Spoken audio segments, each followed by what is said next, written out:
आज मिति 2082 साल फागुन 11 गते सोमबारको दिन म नागार्जुनमा छु अहिले। ठ्याक्कै डाँडा देखिको हरियाली डाँडा नागार्जुनको जङ्गलतिर राम्रो छ। जङ्गलको बिचबिचमा यस्तो यस्तो घरहरू बनिरहेछ, पक्का पक्का एकदम ठुल्ठुलो घरहरू होइन।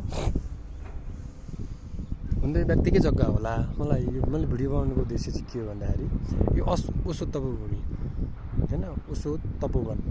म यहाँ चाहिँ आएको होइन है, फेरि म यहाँ आएको होइन। यो यहाँ रहेछ, मलाई थाहा पनि थिएन। यहाँ सुन्नु चाहिँ सुनेको थिएँ नागार्जुन जङ्गलमा छ भनेर। कहाँ होला जस्तो लाग्थ्यो, तर मलाई थाहा थिएन यो यहाँ हो भनेर। मैले आज घुम्दै आउँदाखेरि मैले पत्ता लगाएँ। म यो भित्र जङ्गलको बाटो आइरहेको थिएँ। त्यहाँबाट एकदम कच्ची ग्राभेलै अफरोड आइरहेको थिएँ। एउटा गेट देखेँ यहाँ भित्र। गेट एउटा अलिक छिरेर जानु पऱ्यो, घरहरू बन्दै रहेछ, कन्स्ट्रक्सनको काम भइरहेको रहेछ। यसो सोध्नु पऱ्यो, कसैले केही सोधिहाल्यो भने यसो घुम्दै आएको भन्नु पऱ्यो भनेर भित्र छिर्दै गएको। असो सन्यासीलाई देखेँ मैले। अनि यसो घुम्दै गएको। विशाल ठुलो रहेछ, बब्बे ठुलो। अनि यहाँ एउटा पाखामा पुरा डोजर चलिरहेछ। म आएको यहाँ 2 दिन भयो। म हिजो आएको। हिजोदेखि डोजर चलेको, डोजर एकदम चलिरहेछ। यस्तो राम्रो यो प्रकृति, यस्तो राम्रो वातावरण छ यहाँ होइन। कतै पनि घरहरू देखिन्न क्या यो यहाँनिर होइन। भित्र छेउछाउमा यस्तो शान्त छ, यस्तो आनन्द छ। तर यो डोजर चलिरहेछ यहाँ। हुन त पक्कै केही बन्न आँटेको होला, प्रकृतिलाई मासेर। त्यतिकै त मान्छेले यत्रो लगानी गरे होइन होला। तर यसो मैले विचार गर्दाखेरि, सोच्दाखेरि होइन, हामीले के को लागि लगानी गर्दैछौँ यो, अथवा के को लागि बनाउँदैछौँ भन्ने कुरै आउँदो रहेछ। जेसुकै होस् ल, भालै भएन मलाई होइन। के भन्नु खोजेको थिएँ, के भयो ल, ठिक छ, केही छैन। यस्तो राम्रो दिव्य छ यहाँनिर होइन। उहाँ बाँदरले हाम फाल्दैछन् तल। यस्तो राम्रो भ्यू छ यहाँ होइन। आहा, म त पसिना भयो। म हिँडेँ, धेरै बेर हिँडेँ होइन। त्यहाँ तल उसो तपोवनमा पनि गएँ एकछिन होइन। यो डाँडामा हेरेँ, उता डाँडामा जान मन लागेको, तर सक्दिनँ होला म होइन।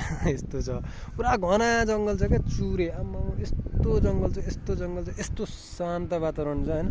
तर बिचबिचमा यहाँ घर बनिरहेछ क्या। यहाँ एउटा घर बन्दै रहेछ। हुन त होटल होला यहाँ तपोवन भएको कारणले गर्दाखेरि होइन। यो पुरा रिसोर्ट एरियाहरू हो यो पछाडि सबै। मेरो पछाडि पनि छ यहाँ नागार्जुन रिसोर्ट, ठ्याक्कै मेरो यसको पछाडि हो। म बसेको 10 मिनट पछाडि नागार्जुन रिसोर्ट। यस्तो राम्रो छ, यस्तो राम्रो भ्यू छ यहाँ होइन। म वास्तवमा यहाँ आएको चाहिँ अब यो हरियाली प्रकृति त छँदैछ होइन, यो डाँडाको त छँदैछ, यसमा त समस्या भएन केही पनि। तर अहिले म ठ्याक्कै आएको चाहिँ होइन, म आएको मैले त्यहाँबाट देखेको थिएँ कि म यो अफरोडबाट हिँड्दै तल झरेँ तल पुगेँ। अनि मलाई त्यहाँबाट त्यो डाँडाबाट देखाएको थिएँ। म ठ्याक्कै यहाँ आएको चाहिँ यो माताको गौ माताको मैले यहाँ स्ट्याचु देखेँ, एउटा मूर्ति होइन। यस्तो राम्रो लाग्यो। मैले त सोचेको थिएँ यहाँ गाई फार्म होला, तर होइन रहेछ। यहाँ यस्तो राम्रो गाईको मूर्ति।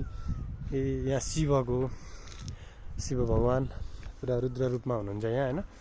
यहाँ यो अब नन्दी, शिवको नन्दी त सँगै हुनु परिहाल्यो बाबाजीलाई लिएर हिँड्नको लागि होइन। यस्तो राम्रो ठाउँ, यस्तो दिव्य ठाउँ, यस्तो पवित्र ठाउँ होइन। काठमाडौँबाट लगभग 4-5 किलोमिटर होला, माछापोखरीबाट 2-3 किलोमिटर होला यतापट्टि। यस्तो राम्रो ठाउँ रहेछ होइन। तपाईँहरू पनि आउनुहोस्, यो प्रकृतिलाई एकदम नजिकबाट हेर्नुहोस्।